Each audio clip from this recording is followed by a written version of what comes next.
ओम नमो भगवते वासुदेवाय।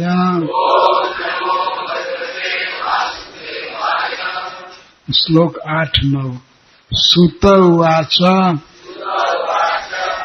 परीक्षितोऽथ सम्प्रश्नम् भगवान् बादरायणिः निशम्य सद्दधानस्य प्रतिनन्द्यवशो ब्रवीत्। श्रीशुक उवाच शृणुष्वावहितो राजन् इतिहासमिमं यथा श्रुतं द्वैपायनमुखात् नारदात् देवलादपि। तीन महापुरुषों से, वेदव्यास देव से, नारद मुनि से और देवल ऋषि से। इसलिए इस पर विश्वास करो, ये हमारी कल्पित कथा नहीं है। बहुत बड़े अथॉरिटी भगवान व्यास देव के मुख से सुना। द्वैपायन मुखा जो डायरेक्ट मैं सुना हूं, और नारद जी से सुना हूं और देवल ऋषि से। इससे यह भी सिद्ध होता है कि सुखदेव गोस्वामी बहुत से लोगों से सुने हैं, बार बार सुने हैं। इसलिए इस कथा की बड़ी महिमा है। इसे सुनने के लिए एक क्वालिफिकेशन जरूरी है, अवहिता, एकाग्र चित्त से। इस कथा में ही अपने चित्त को रखना चाहिए। यही है एकाग्र, एक जगह पर स्थित। श्रीमद् भागवतम सुनने के लिए है, और भगवत गीता करने के लिए है। यह ग्रंथ ऐसा है, केवल सुनने से भगवान के प्रति प्रेम हो जाएगा। शर्त यह है कि अवहिता, एकाग्र मन से सुनना चाहिए। इसे सुनो जथा, मैं जथावत बोल रहा हूं। जथावत का अर्थ है जैसा है वास्तव में, जैसी घटना घटी है। इतिहास इमम का अर्थ है यह जो मैं बोलने जा रहा हूं। श्रुष्वावहितो राजन इतिहासम इमं यथा श्रुतम द्वैपायन मुखाद नारदात् देवलादपि। तीन मुनियों का नाम सुखदेव गोस्वामी ले रहे हैं। हे राजा, बड़े ध्यान से सुनो। यह सत्य इतिहास है। मैंने तीन मुनियों के मुख से सुना है। वेदव्यास देव से, वेदव्यास देव को द्वैपायन भी कहते हैं, क्योंकि जमुना जी के द्वीप पर नदी के बीच में बालू का टीला बन गया था, चारों ओर पानी था। वहीं द्वीप में भगवान का जन्म हुआ, वेदव्यास देव का। इसीलिए उनको द्वैपायन कहते हैं। द्वीप में जन्म होने से द्वैपायन कहते हैं, द्वैपायन। और सांवला शरीर होने से उनको कृष्ण कहते हैं। कृष्ण, श्री कृष्ण द्वैपायन व्यास। व्यास कहा जाता है इसलिए कि उन्होंने वेद का विस्तार किया। तो बड़े ध्यान से सुनो। तुमने बहुत अच्छा प्रश्न किया है। प्रश्न का अभिनंदन किए पहले। बहुत अच्छा पूछा है परीक्षित। तुम राजा हो, सुनो। एक मैं राजा का चरित्र सुनाने जा रहा हूं। आसिद राजा सार्वभौम सुरसेन सुवै नृप। सुरसेन प्रदेश में एक राजा हुआ। सार्वभौम, सर्वभूमि का राजा, सर्वभूमि का स्वामी, संपूर्ण भूमि पर जिसका शासन था। चित्रकेतु रीति ख्यातो, उस राजा का नाम था चित्रकेतु, इसी नाम से प्रसिद्धि थी और बहुत नामी राजा हुआ। जस्यासित कामधुन में, जिसके शासन में यह पृथ्वी सब प्रकार के कामनाओं को पूरा करती थी। किसी भी प्राणी को कोई भी जरूरत है यह पृथ्वी देती थी। कामधुन, यह मही, यह पृथ्वी कामधुक थी। राजा चित्रकेतु के शासन के समय यह पृथ्वी सब कुछ देती थी। पृथ्वी में अपार शक्ति है पैदा करने की, केवल जरूरत है कि राजा धार्मिक हो। धार्मिक राजा के होने से यथेष्ट वर्षा होती है और वर्षा होने से पृथ्वी उत्पन्न करने की शक्ति बढ़ा लेती है। इस पृथ्वी में अनंत शक्ति है। करोड़ों टन अनाज हो सकता है, फल हो सकता है, वृक्ष बड़े बड़े हो सकते हैं। यदि वर्षा ठीक से हो तो पेड़ बहुत बड़े बड़े हो सकते हैं और उनमें फल लगेंगे, उनके पत्ते सभी बड़े बड़े होंगे। मनुष्य को एक गैस फैस की समस्या नहीं रहेगी। अगर वृक्ष भर जाए संसार में तो वृक्षों से ही ईंधन का काम चल जाएगा, भोजन का काम चल जाएगा, फल खा करके रह जाए। लेकिन ये बहुत शोक की बात है कि पृथ्वी पर वर्षा नहीं हो रही, कम वर्षा होती, इसलिए पेड़ पौधे छोटे छोटे होते हैं। यदि पेड़ बहुत बड़े बड़े हों तो उनकी शाखाएं भी बड़ी होंगी, उसी से ईंधन का काम चल जाएगा सूखने पर। जब ये वृक्ष सूख जाते हैं तब उनको काट करके जलावन के काम में लाया जा सकता है। मनुष्य समाज ऐसा है कि सारी सुविधा को नष्ट कर दिया। जैसे गंगा जी की इतनी महिमा है, परंतु गंगा जी को भी दूषित कर दिया मनुष्यों ने। गंगोत्री से लेकर के गंगा सागर तक निर्मल धारा थी गंगा जी की। करोड़ों करोड़ों पशु पानी पीते थे, शुद्ध जल। और अब तो शुद्ध जल मिलता नहीं, फिल्टर करके पीना पड़ता है। पशु पानी पीते थे, पक्षी पानी पीते थे, बिल्कुल निर्मल अमृत की तरह पानी। पर किसने गंदा किया? मनुष्यों ने। मनुष्य शरीर इतना अच्छा माना जाता है, लेकिन एक दृष्टि से यह बहुत अधम भी है। पशु पक्षी ये गंदा नहीं करते हैं, मनुष्य गंदा कर देता है। कपड़ा धो करके, फैक्ट्री चला करके, फैक्ट्री का गंदा जल गंगा में गिरा करके दूषित कर देता है।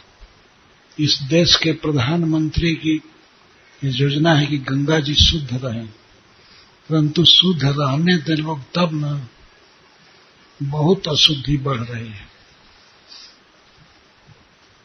केवल एक कानपुर में इतने बड़े बड़े नाले गिरते हैं, देख करके बड़ा शोक होता है, आश्चर्य होता है। गंदा पानी गंगा जी में मिल जाता है।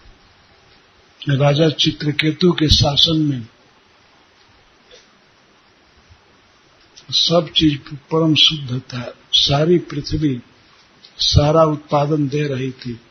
जितना दूध चाहिए, जितना दही चाहिए सुलभ था, क्योंकि वर्षा होने से घास होती थी, घास को पशु खाते थे, वे मनमाना दूध दे सकते थे। जितने मनुष्य समाज को जरूरत है उतना देते थे, जितना दूध चाहिए था पृथ्वी दे देती थी। पृथ्वी उत्पादन देती थी घास की, पशु खाते थे प्रसन्नता से, और वे दूध देते थे। दूध से दही बनता था, दही से घी बनता था, पर्याप्त घी था, पर्याप्त दही, पर्याप्त अन्न। गेहूं, जौ, सबसे अच्छा अन्न है जौ। इसे यज्ञों में डाला जाता है। जितने प्रकार के अन्न हैं सबसे प्रधान अन्न है जौ और गेहूं। तो पूरी मात्रा में सब जगह पैदा होता था जौ गेहूं, और घी के साथ मिला करके इनसे अनेक पकवान बनाए जाते थे। यदि घी काफी हो और अन्न, तो अन्न से अनेक प्रकार के पकवान बनाए जाते हैं। अन्न का आटा बना करके फिर आटा से अनेक आइटम बनाए जाते हैं। तो महाराज चित्रकेतु इतने अच्छे राजा थे कि उनके राज्य में यह पृथ्वी अपने आप सब कुछ दे रही थी प्रसन्न होकर के। जस्यासित काम धूममयी, जिनके राज्य में यह पृथ्वी समस्त कामनाओं को पूरा कर रही थी, ऐसे राजा की कथा है। इसको सावधानी से सुनना चाहिए। सावधानी का मतलब अपने मन को कथा के शब्दों पर रखना चाहिए, और कहीं घर पर या रेलवे में रोड पर नहीं, मन को इधर उधर नहीं करना चाहिए। आसिद राजा सार्वभौम, सर्वभूमि का सम्राट एक राजा था सुरसेन प्रदेश में। सुरसेन प्रदेश कहते हैं कुछ हिस्सा भरतपुर जिले का, कुछ आगरा का और कुछ अलीगढ़ का, हाथरस का। पहले बड़ा विस्तार था, अब तो छोटे दायरे में हो गया है। केवल मथुरा जिले को सूरसेन कहते हैं। सूरसेन नाम पड़ा इसलिए जब भगवान परशुराम मार रहे थे क्षत्रियों को, तो राजा सहस्त्रबाहु के 5 पुत्र युद्ध से भाग गए। भगवान के आक्रमण से वे लोग वहां बच गए। भाग करके सूरसेन नाम का यादव मथुरा में आया और मथुरा को अपनी राजधानी बनाया। तब से मथुरा यादवों की राजधानी बनी है। उसी सुरसेन प्रदेश में ये राजा थे चित्रकेतु, जिनके प्रभाव से यह पृथ्वी पर्याप्त उत्पादन दे रही थी।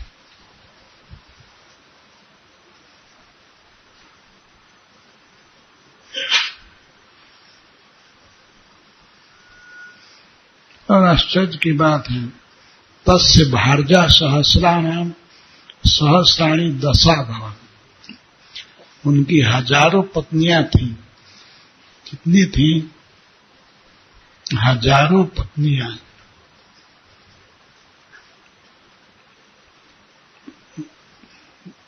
एक 1000 से 10,000 का गुना कीजिए, उतना मतलब 1 करोड़ रानियां थी। इतने बड़े राजा थे। तस्य भार्या सहस्राणाम सहस्राणी दशा भवन। उनकी 1 करोड़ रानियां थी। और संतानिका, वे संतान उत्पन्न करने में समर्थ थे, योग्य थे, उनकी इच्छा भी थी, पर संतान एक भी हुआ नहीं, कोई पुत्र नहीं हुआ। संतानिकश्चाप नृपो न लेभे तासु संतति। तासु उन 1 करोड़ रानियों से एक भी बच्चा नहीं हुआ। ये आश्चर्य है। ऐसे वे राजा थे संपूर्ण पृथ्वी के, अतः सब जगह विवाह किए। ऑस्ट्रेलिया में, अमेरिका में सब जगह से पत्नी लाए, कहीं से 10 लाख, कहीं से 20 लाख, कहीं से कुछ हजार, पर उन्होंने एक्सपेरिमेंट किया, किसी से बच्चा नहीं हुआ, सब बांझ निकल गई। ईश्वर की ऐसी योजना थी, सब स्त्रियां बांझ हो गई। चाहते हुए भी वे पुत्र प्राप्त नहीं कर पाए। उनमें से एक स्त्री को भी कोई संतान नहीं हुई। उनमें सभी स्त्रियां परम रूपवती थी, सुंदरी थी, उनमें उदारता थी, योग्य पात्र को, ब्राह्मणों को बहुत दान देती थी, सब गुण था और सुंदरी थी। वयो युवक ज्योति थी और उच्च कुल में जन्म हुआ था सभी कन्याओं का।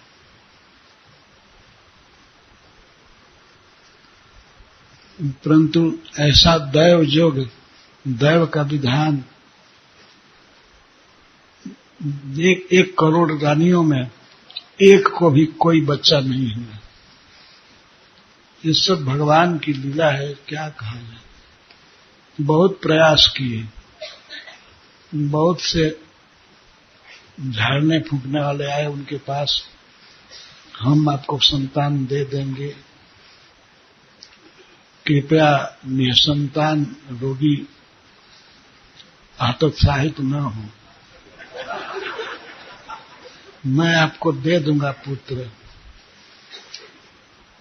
कितने लोग आए और कहते गए, पर राजा को कोई पुत्र हुआ नहीं। पिरानियां परम सुंदरी थी, वामलोचना, उनके नेत्र बड़े सुंदर थे। इसके द्वारा सुखदेव गोस्वामी ये कह रहे हैं कि वो सब तरह से सुंदरी थी, दानशीलता थी, दान देती थी ब्राह्मणों को, जवानी थी, पर सब गुण होते हुए भी कोई पुत्र नहीं हुआ। राजा के यहाँ संपत्ति भरी थी, सारी पृथ्वी के राजा थे। रानियां बहुत सुंदरी थी और सुशीला थी, पतिव्रता थी।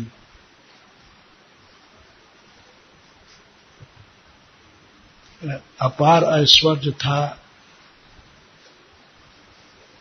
पर रानी और संपत्ति, भवन, शासन, कोई भी राजा को सुखी नहीं कर पाया, क्योंकि उनके मन में एक अभाव बसा हुआ था। हाय रे पुत्र नहीं है। एक पुत्र नहीं होने के कारण उनको किसी भी वस्तु में कोई सुख नहीं दिख रहा था। रानी में या राज्य में, मंत्रियों में कहीं कोई सुख नहीं दिख रहा था। उनको चिंता लगी थी कि मैं पुत्रहीन हूं, और कहीं सुन लिए होंगे कि जो पुत्रहीन होता है उसको नरक में गिरना पड़ता है।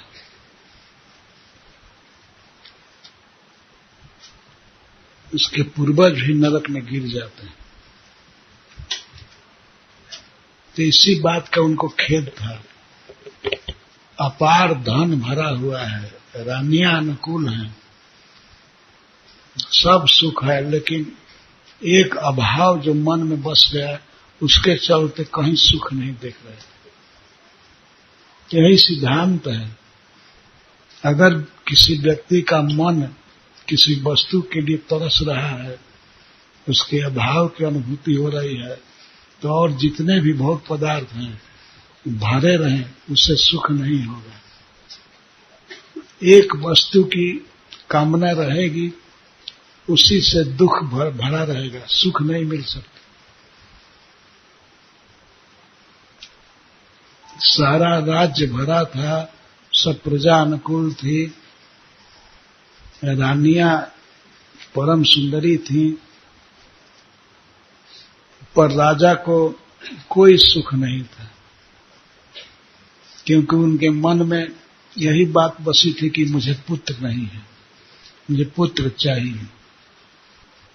एक बार की बात है, तस्य कदापि भवनम अंगिरा भगवान ऋषि लोकान अनुचरण एतान उपागच्छत जदृच्छया।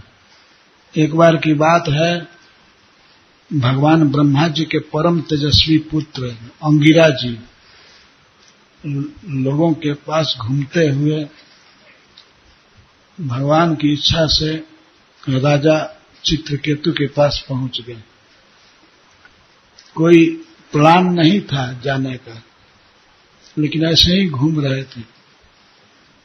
विविध लोकों में घूमते घूमते वे चित्रकेतु राजा के पास चले गए। चित्रकेतु बड़े प्रसन्न हुए अंगिरा जी को देख करके। उन्होंने स्वागत किया, अभ्युत्थान आदि द्वारा खड़े हो गए, फिर अर्घ दिए, पाद दिए, चरण को धोए और विधिवत भोजन कराए। आतिथ्य, अतिथि का जैसे सत्कार किया जाता है, वैसे महाराज चित्रकेतु ने किया। और जब सुखपूर्वक अंगिरा मुनि बैठ गए, तो उनके पास ही राजा जमीन पर बैठ गए, बहुत नम्र भाव से। राजा का फेस फीका था चिंता से, सिर नीचा किए मुनि के चरणों में बैठे थे। तो मुनि ने कुछ प्रश्न किया, जो जैसा होता है उससे वैसी बात पूछी जाती है। वे राजा थे चित्रकेतु, इसलिए मुनि ने प्रश्न किया, बहुत सुंदर। अपि तेना मयम स्वस्ति, आप सकुशल हैं ना? आपको कोई तकलीफ तो नहीं है? और आपकी सभी प्रकृतियां आपके अनुकूल है ना? प्रकृति कहते हैं राजा के एसोसिएट को। राजा के मंत्री होते हैं, पुरोहित होते हैं, दुर्गपति होते हैं, किला की रक्षा करने वाले, कुछ कोषाध्यक्ष होते हैं। इन सबको राजा की प्रकृति कहा जाता है।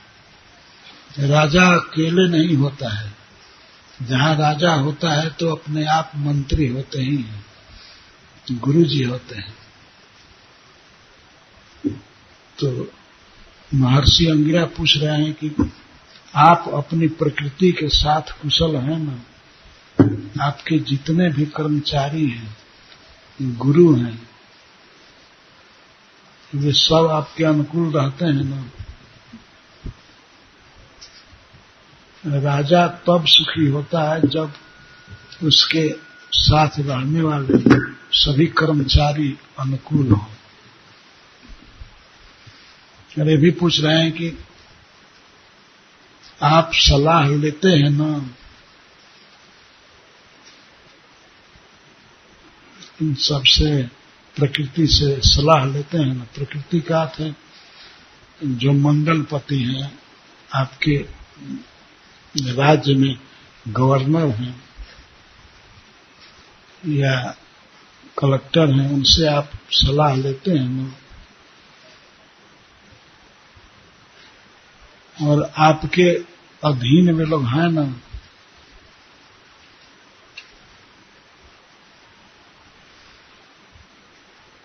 फिर कहते हैं कि जिस प्रकार यह जीवात्मा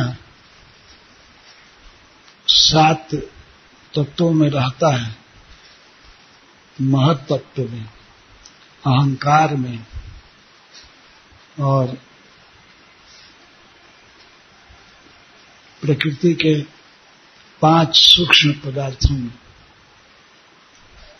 इसी से जीता है। ये थोड़ा भी बिगड़ जाते हैं तो वह सुख से नहीं रहता है, अस्वस्थ हो जाता है या मृत्यु हो जाती है।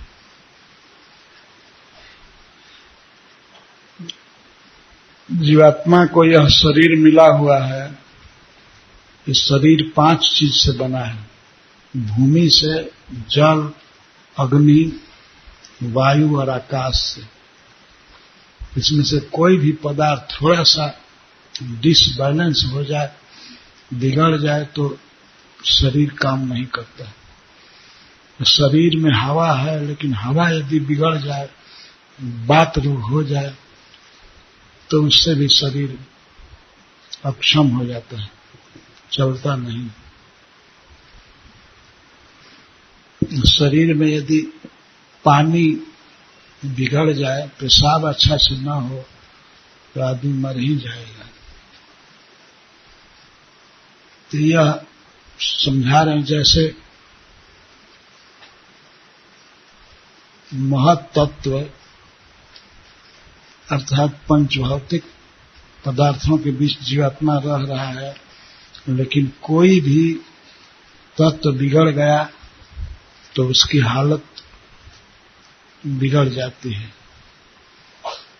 इस शरीर में जल खराब हो जाए वो भी बुरा है, हवा खराब हो जाए या अग्नि ठीक से पाचन न हो सके, मंदाग्नि हो जाए, तो इससे भी स्वास्थ्य बिगड़ जाता है।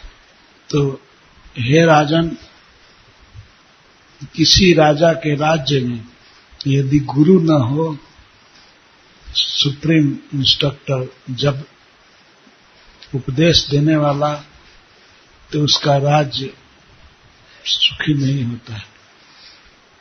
और कोई मिनिस्टर विपरीत हो गया, मंत्री, तो उससे भी राज बिगड़ता है।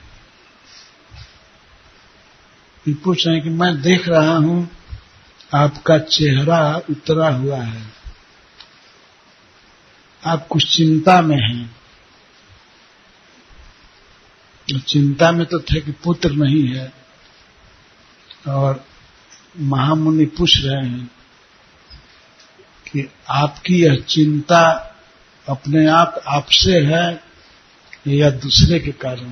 भाई ब्रह्मा जी के पुत्र आकर के राजा से समाचार पूछ रहे हैं, आप ठीक हैं ना? और फिर कह दिए कि आपके मुख को देख करके ऐसा लग रहा है कि आपकी कोई कामना पूरी नहीं हुई है, आप अलब्ध काम हैं।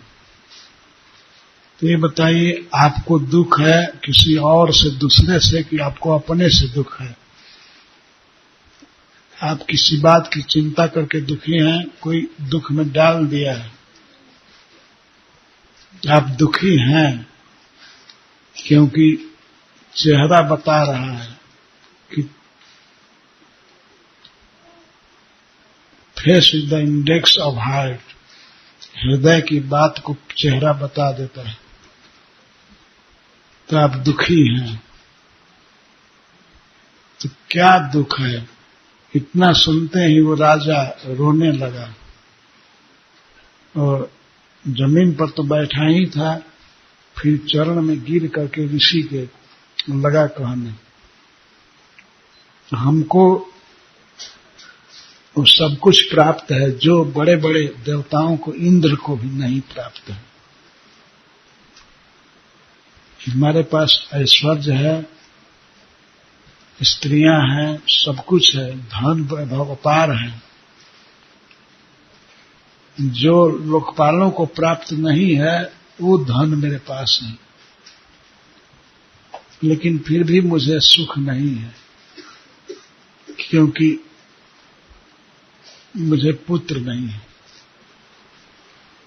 राजा को आशा हो गई थी कि मुनि भगवान के समान है, इनकी कृपा से मुझे पुत्र मिल सकता है। और उन्होंने स्वयं ही पूछ दिया कि क्या अभाव है, किस बात की चिंता कर रहे हो। तब महाराज चित्रकेतु ने कहा कि हे प्रभु, हे मुने, मैं नरक में गिरने जा रहा हूं, गिर जाऊंगा। मेरे पूर्वज भी नरक में गिरने वाले हैं, वे गिर गए हैं, क्योंकि मैं पुत्रहीन हूं। आप मुझ पर कृपा कीजिए, आप मुझे अपनी कृपा से, शक्ति से एक पुत्र दे दीजिए। आप सर्वसमर्थ हैं। ये कह करके चरणों में गिर गया। पहले ये कहा कि ऐसी कौन सी बात है किसी के हृदय में या बाहर जिसको आप नहीं जानते हैं। आपको सब कुछ ज्ञात है, लेकिन फिर भी आप पूछ रहे हैं, तो मैं आपकी आज्ञा का पालन करता हूं। मैं बता रहा हूं कि मुझको क्या दुख है। दुख ये कहीं है कि पुत्र नहीं है। मैं निपुता हूं, मेरा उद्धार कीजिए, मुझे नरक से बचाइए, नरक से बचाइए पुत्र दे करके। और कुछ वे सुनना नहीं चाहते थे। ये कह दिया तो कि आप हरे कृष्ण कहिए, नरक से बच जाएंगे। वो मानने वाले नहीं थे। पुत्र का मोह मन में बसा हुआ है, और ऐसे पुत्र का जो अभी हुआ नहीं है, वो होगा तो हमारे पूर्वजों का उद्धार करेगा, हमारा उद्धार करेगा, पिंड दान करेगा। इस भावना में है। तो लगे विनय करने मुनि अंगिरा से कि हमको पुत्र दीजिए, आप शक्तिमान हैं। जो राजा की यह विनम्र दशा, चिंतित दशा देख करके ब्रह्मपुत्र अंगिरा जी को दया आ गई। उन्होंने एक यज्ञ कराया, पुत्रेष्टि यज्ञ, थोड़ा सा यज्ञ, छोटा यज्ञ। और उस यज्ञ में अपने हाथ से भी एक चरु पकाए, खीर पकाए मंत्र द्वारा। त्वष्टा देवता का मंत्र पढ़ करके चरु पकाए। और चरु जब तैयार हो गया तो उन्होंने राजा से बुला करके कहा कि सुनो, तुम्हारी जो सबसे पहली औरत है उसको बुलाओ।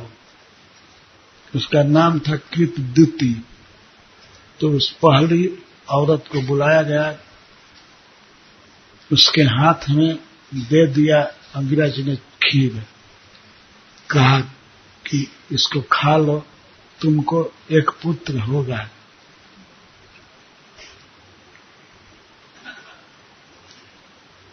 राजा से कहा उन्होंने कि आपको एक पुत्र होगा, लेकिन बड़ी जल्दी जल्दी कह दे पुत्र होगा, लेकिन पुत्र से आपको बड़ा शोक होगा और हर्ष भी होगा, दुख भी होगा और सुख भी होगा।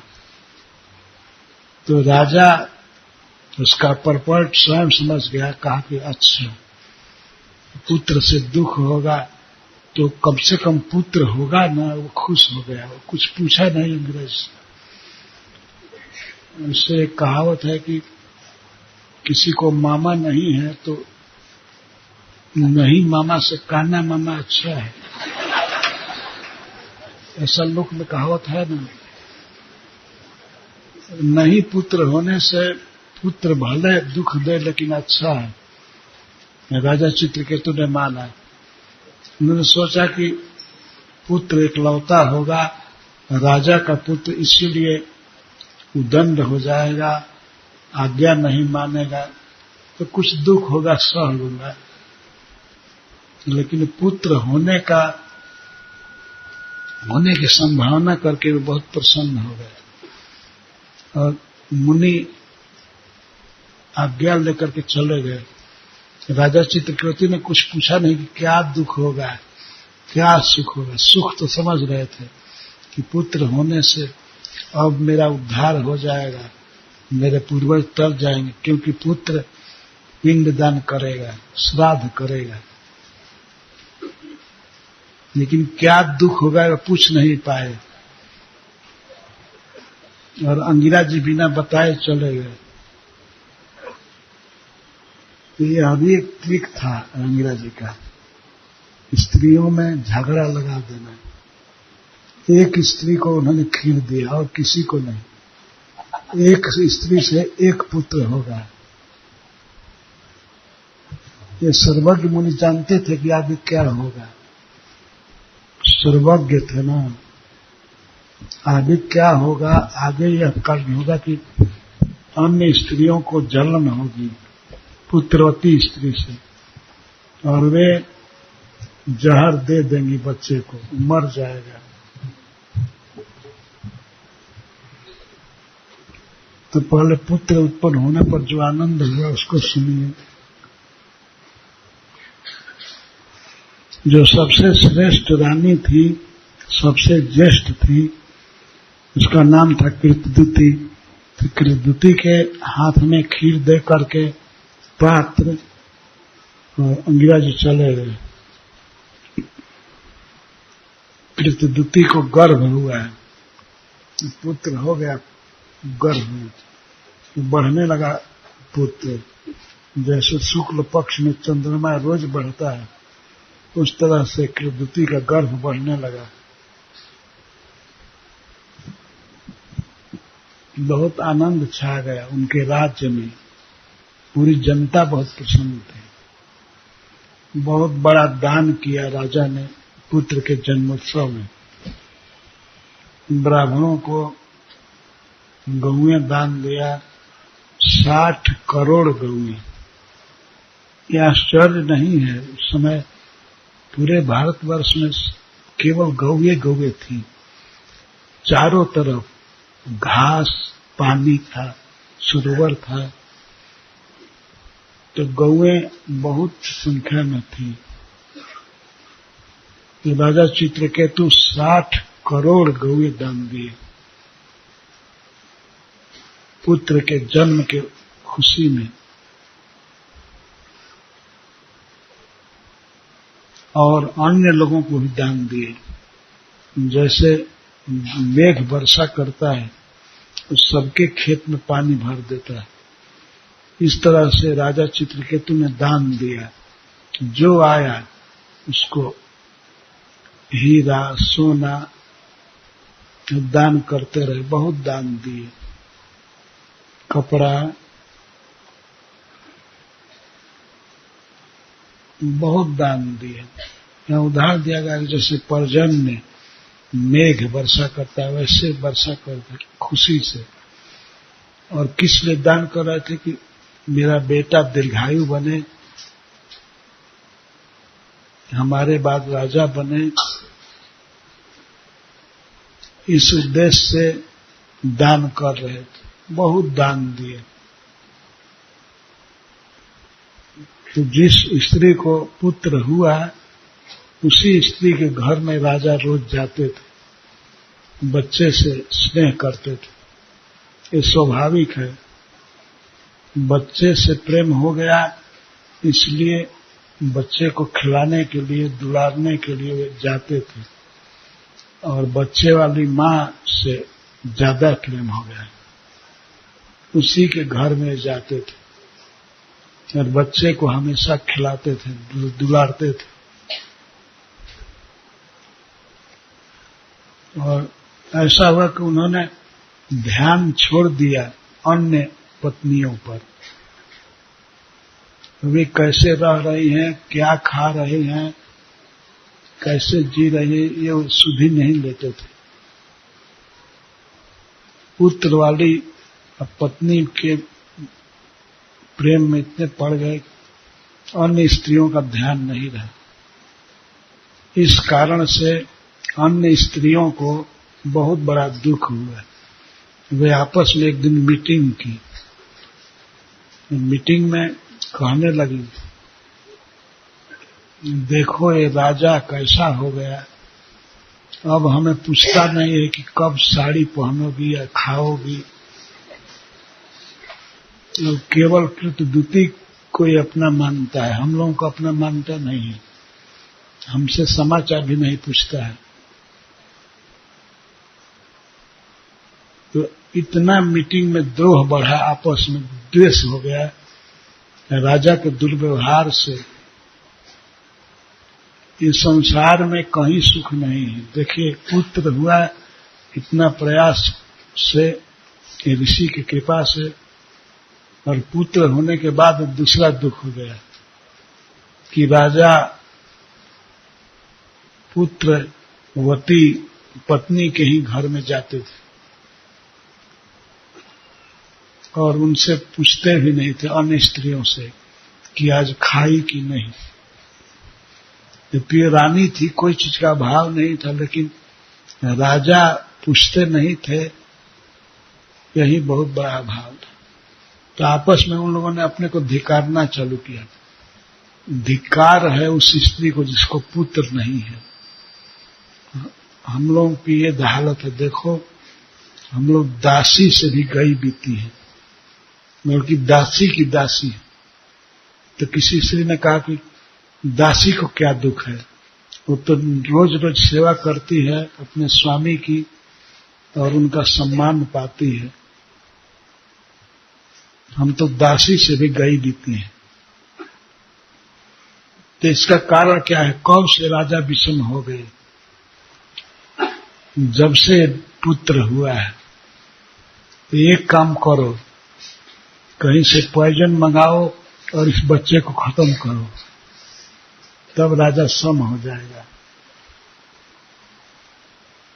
तो स्त्रियां बड़ी दारुण चित्त वाली होती हैं, उनका निर्णय बहुत कठोर होता है। तो आपस में मिल करके उन्होंने किसी को बाजार भेज दिया, पता नहीं चला, विष मंगा लिया और बच्चे के पास जाती ही रहती थी, जा करके पिला दिया। बच्चा मर गया। तो उसकी मां कृतदूती घर में ही घूम रही थी। राजा का भवन है, बहुत दूर में है। तो उसने सोचा कि बच्चा बहुत देर तक सो गया है, आज ज्यादा देर सो गया। तो धाय को, नौकरानी को उसने कहा, जाकर के बच्चे को उठा लाओ, दूध पिला दूं, खिला दूं। बहुत देर हो गई, सोता रहा। वो तो महानिद्रा में था। जा करके दासी देखती है, बच्चे का पहले पल्स देखी, फिर आंख देखी, आंख की पुतली उलट गई थी, मरने पर जो दशा होती है वो। तो वो समझ गई कि बच्चा मर गया है। तो वो धड़ाम से वहीं पर गिर पड़ी, छाती पीट करके, हाय रे दैवा, हाय रे दैवा, गिर गई, जोर से रोने लगी। तो उसकी रोने की आवाज को रानी ने सुना। वो आई, आकर के देखी कि मेरा पुत्र मरा हुआ है। तो वो भी रोने लगी बहुत जोर से। राजमहल में और भी कर्मचारी थे और स्त्रियां थी, वे सब आए धीरे धीरे, सब लोग रोने लगे।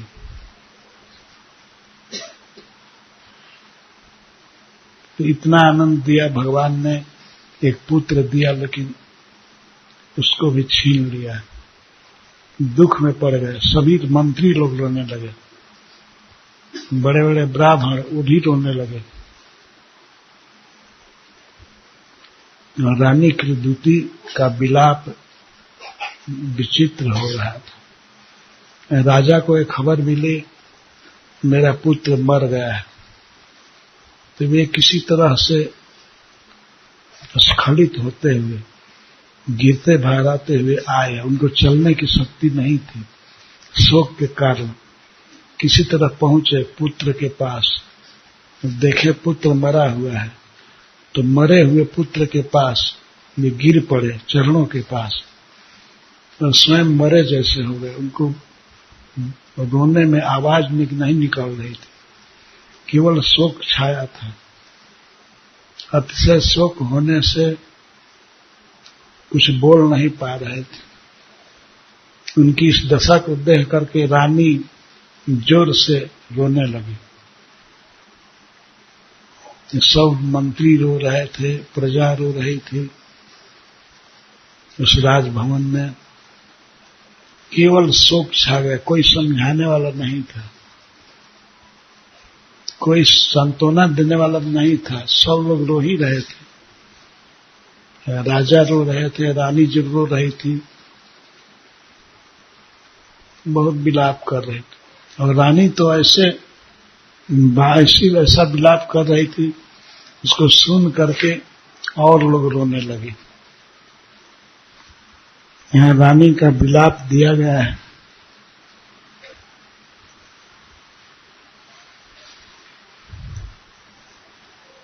रानी रोते हुए कहती हैं, बेटा तुम बहुत सो गए, तुमको भूख लगी होगी, जगो बेटा, मेरा स्तन पियो, भोजन करो।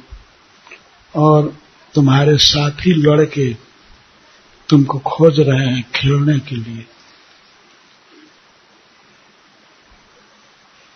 अब कहाँ सुनने वाला है, लेकिन शोक में रानी इस तरह से कहती,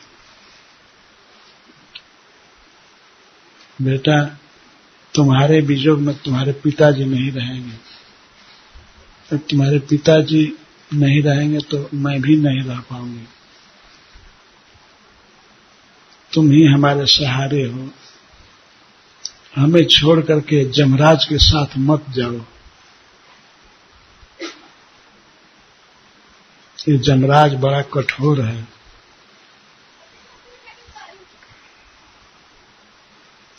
कितना तुम्हारा सुंदर मुख है, मुग्ध बोली है। आंख खोलो बेटा।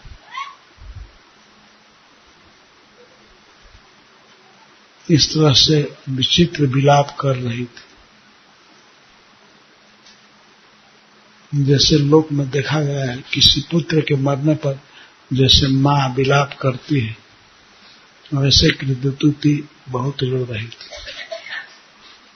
कृतदूती के विलाप को सुन करके राजा और जोर से रोने लगे। अब आवाज आ गई।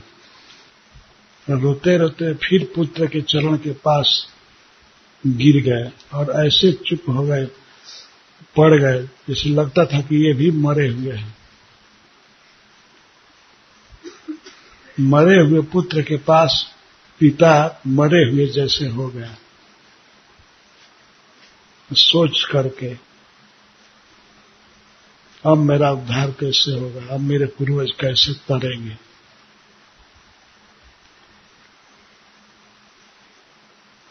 कोई समझाने वाला नहीं था, सब लोग शोक में डूबे थे। राजा मरे हुए जैसे पड़े थे।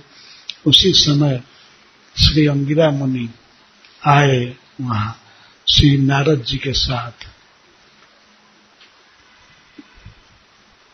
और समझाने लगे। दोनों भाई नारद जी और अंगिरा जी समझा रहे हैं राजा चित्रकेतु।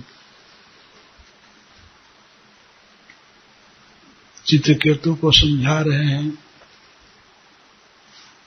कोयम स्यात् तव राजेंद्र भवान जमन सोचती। हे राजा, आप जिसके लिए सोच कर रहे हैं, शोक कर रहे हैं, ये आपका क्या लगता है? पहले आपका क्या था और आगे क्या है, क्या होगा? जब समझाने लगे, थोड़ी बात कहे, तब राजा आंख खोले। रोने के कारण आंखें आंसुओं से भीगी थी, शोक था मन में, इसीलिए वे पहचान नहीं पाए कि अंगिरा जी है। तो ये पूछते हैं आप दोनों कौन हैं? इस तरह से अवधूत भेष में क्यों घूम रहे हैं? अपने आप राजा ने कहा हमने सुना है कि बहुत से ऋषि लोग जीवों को ज्ञान देने के लिए घूमते रहते हैं, कई का नाम यहाँ लिए हैं। चतुर मृतको पानते पतितम मृतको पपन शोकाभिभूतम राजानम बोधयंतो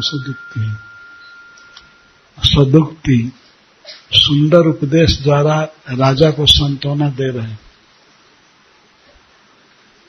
कोयम स्यात् तव राजेंद्र भवान जमन सोचती, आप जिसके लिए शोक कर रहे हैं आपका क्या था और क्या है और क्या रहेगा, इसके साथ क्या नाता है आपका?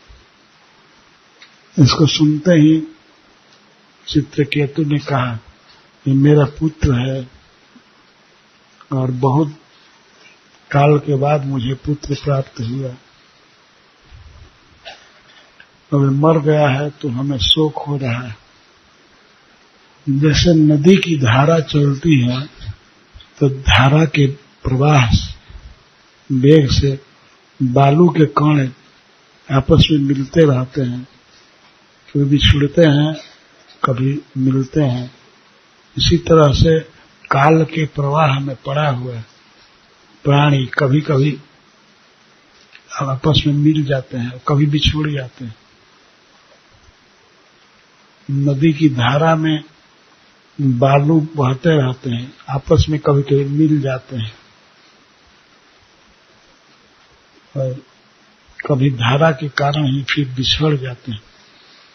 इसी तरह से जीव कभी कभी पिता पुत्र के रूप में मिल जाते हैं, मित्र मित्र के रूप में मिल जाते हैं, कभी बिछुड़ जाते हैं, तो सब काल के अधीन है।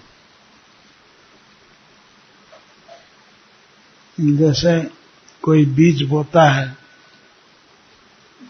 जैसे गेहूं का बीज बोया गया तो एक गेहूं में कुछ दाने लग जाते हैं, कभी नहीं लगते हैं। ये तो भगवान की इच्छा से होता है।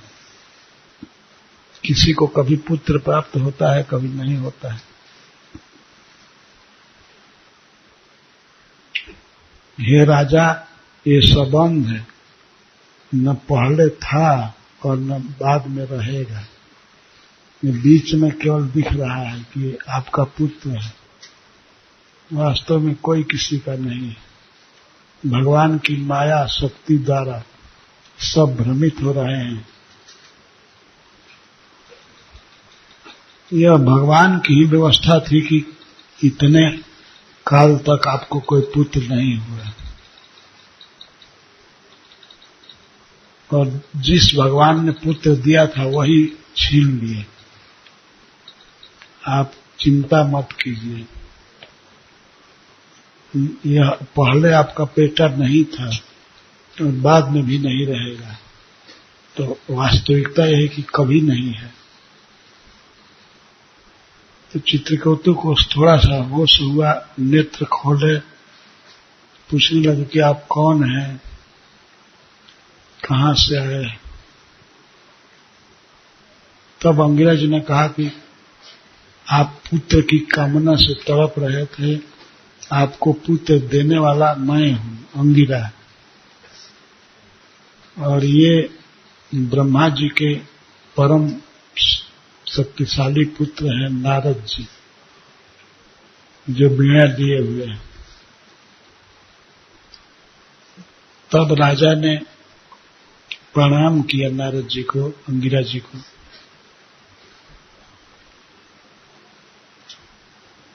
मैं सुना हूं कि आप लोग परम ज्ञानी हैं, परम कृपालु हैं, हम पर दया कीजिए। तब नारद जी मरे हुए बच्चे को जिला दिए।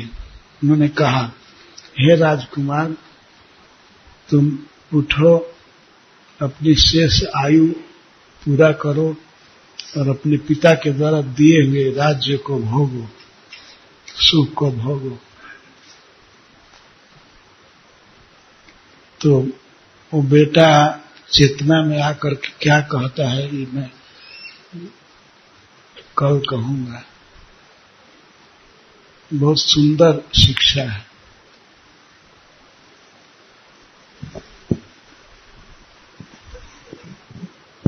बेटा जी करके यही कहा, वो जी गया लेकिन वो मरे हुए जैसा ही था। वो बोल रहा था जीवात्मा, किस जन्म में मैं इनका बेटा हूं। मेरा जन्म कई बार हुआ, मैं कई बार पिता भी बना है, तो किस जन्म में हमारे माता पिता रहे। केवल एक जन्म में मैं इनका पुत्र हो गया तो हा पुत्र कह रहे हैं। पुत्र मैं हूं नहीं वास्तव में, किसी जन्म में। हमारा जन्म अनेक बार हुआ है, कभी पक्षी में, कभी पशु में, कभी मनुष्य में, कभी किसी के घर, कभी किसी के घर। ये बेकार रो रहे हैं, ये संबंध है नहीं वास्तव में। अगर ये संबंध है तो बता दे किस जन्म में हमारे माता पिता रहे। केवल एक जन्म में मैं थोड़े काल के लिए पुत्र बन करके आ गया हूं, तो ये हमको हमारे लिए रो रहे हैं। ये कितना बड़ा ज्ञान है।